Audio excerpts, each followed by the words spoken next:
Sa ngayon po, ang ICC po yata parang nangangalap ng mga ebidensya na sa proseso po sila ng paglilitis o pag-iimbestiga. Now, what they can do is makipag-coordinate po. A bigger concern is bakit hindi pa nahanap si Qubuloy. We've been on a manhunt for how many months already? I know the Senate has already issued their warrant against him. The PNP has been looking for him. The NBI has been looking for him. So I think the bigger question is, where is Pastor Apollo Qubuloy?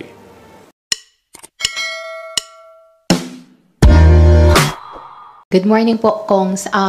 Yung question ko po particular kay Kong Joel.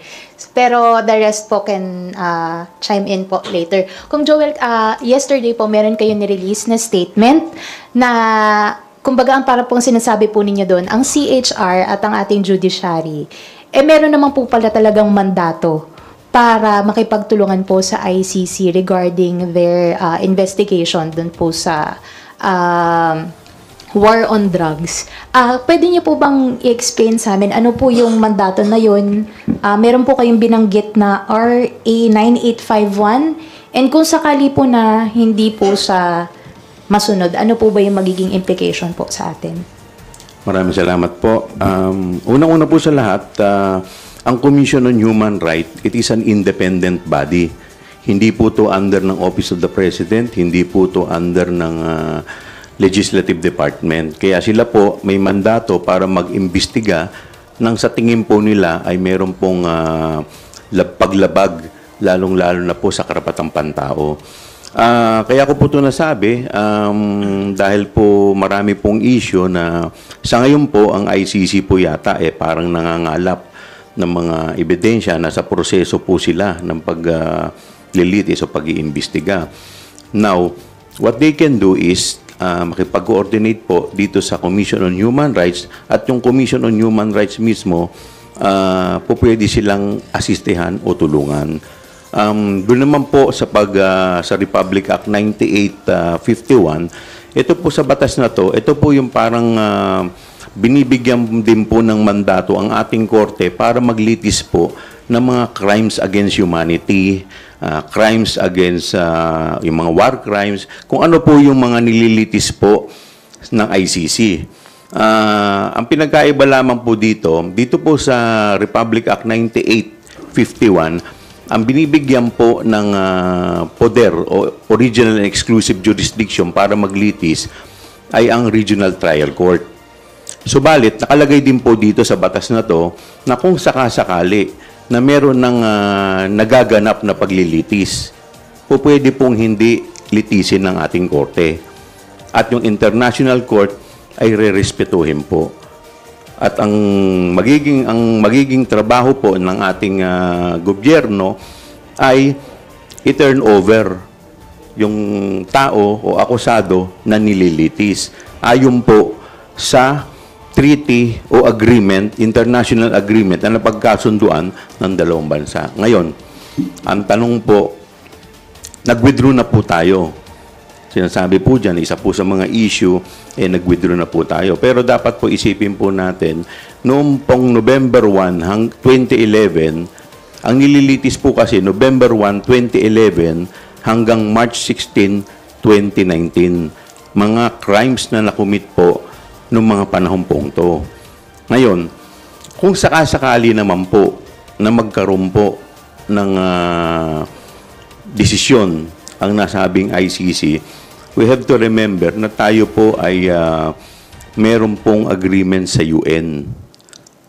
At ang UN po at ang ICC po, meron po yung cooperation agreement. So, kaya po, dito po makikita po natin, hindi lamang po ang ating presidente o ang ating gobyerno, hindi lamang po talo sa ehekutibo o sa legislature. O pwede rin po ang ibang ahensya ng ating gobyerno na gumalaw independently from the executive department.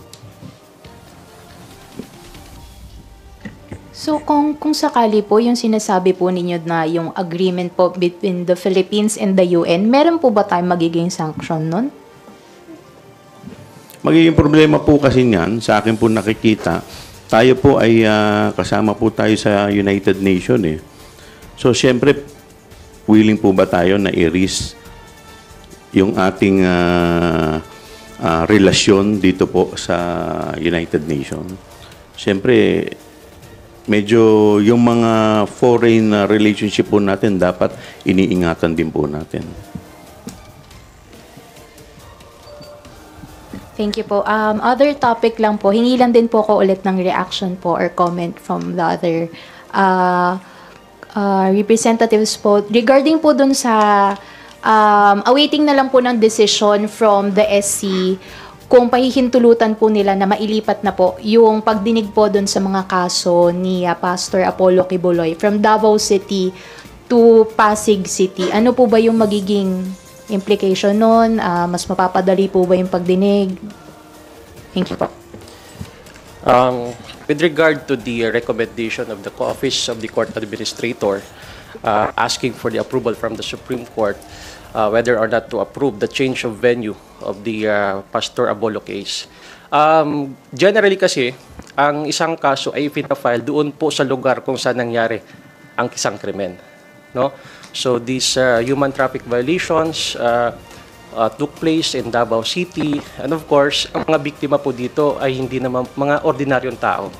So for us to expect justice in this case, so it is necessary for us to ask for a change venue. Ano? So yun po yung nakikita dito, no, as a legal procedure, no, for us to expect neutrality in the environment, for us to expect fair play and impartiality during the entire course of the legal proceedings, kailangan po mag-change venue. Can you imagine, ito yung po mga biktima, no, ng mga harassment, human trafficking, ipapapuntahin mo pa doon sa Davao City, sa lugar kung saan nangyayari. So how can we expect justice? Just imagine, sila po ay magte-testify sa korte. So out of fear, mamaya niyan, baka hindi na po makapag-testify yan. So it is but proper to have a change of venue in the legal course of the proceeding para po makapag-expect tayo ng neutrality in the environment. So this is part of the rules of procedure, no, in the legal proceedings na magkakaroon po ng change of venue. That's why, so that we can expect neutrality, fair play, at impartiality, no, in the entirety of the hearings, and of course, hindi po masakripisyo yung mga karapatan po ng mga partido. Kasama po dyan yung nirereklamo na si Pastor Kibuloy. In addition to that, gusto ko lang pong idagdag na ito po ay hindi dito lamang po sa kaso nangyayari. Nangyayari po talaga yan sa proseso po ng korte na pag sa tingin po ng batas, magkakaroon ng whitewash or may impluensya yung tao dun sa lugar, inaalaw po yung mga ganitong proseso, yung change of venue. Well, I just want to... No, Sia, go ahead. I'll react after you. Yeah, well, lahat naman ho tayo nanonood ng mga games, di ba? Especially basketball games. May kasabihan tayo na may, may kasabihan tayo na yung advantage, home court advantage. And I agree with the two lawyers here, my colleagues, na to insulate the case from any undue interference. Kasi you also have to consider the environment, the place where the case is being heard. Now, a lot of us know how popular, how influential Pastor Kibuloy is in Davao. That's actually his main bailiwick. And for a court to really decide fairly, without any intervention whatsoever from other sectors who are either supportive, hindi lang yung mga nagsusupport po kay Kibuloy, even those who may have had opposition to Kibuloy, pwede rin ho sila magkaroon ng ganung klaseng interference, no? And I think it's just proper kasi sabi nga po ni Congressman Chua, this is a regular occurrence happening in the courts, di ba? Pwede naman. So I think to maintain neutrality, sabi nga ni Jill, and to insulate the case. And probably for the judge, hindi lang ho yung mga witnesses, but even the judge, alam mo natin how how crucial, how dangerous, how risky ang mga trabaho po ng ating huwis pagdating sa kanilang mga napupunta mga kaso na pupunta sa kanilang sala.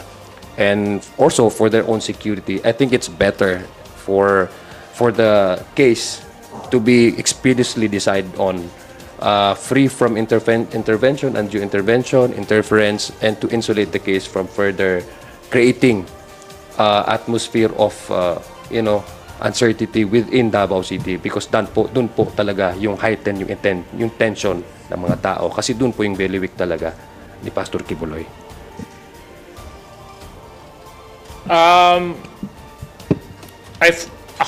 I fully respect the position of the Department of Justice in requesting for change of venue. I'm sure may basis naman po sila kung bakit nila ninanais na mailipat po ito from Davao City to Pasig. But my bigger concern is bakit hindi pa nahanap si Kibuloy.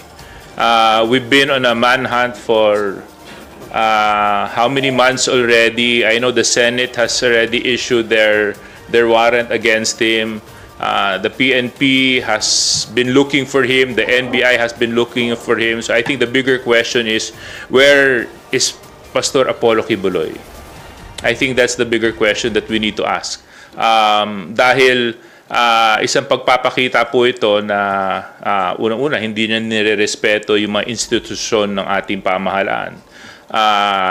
Pinakikita niya rin na he has no disregard whatsoever when it comes to the laws that govern the Philippines. So this is also a gentle call out to our law enforcement agencies to please implement, look for him, and put him in proper custody so that we can fully progress into the legal proceedings when it comes to the cases that he is now facing. Actually, parehas kami ng statement ni Deputy Speaker JJ. Ang i-add ko lang siguro kasi hindi na siya, this is no longer a local issue, national and actually international issue na siya kasi meron din pong outside of our borders, meron din pong mga nakahain against the pastor. So magnified na po tong kaso na to. Siguro sabi nga ni Kong Zia, for the safety and interest of yung locals po natin, dinala na po siya sa ibang court. Yun lang po. Thank you.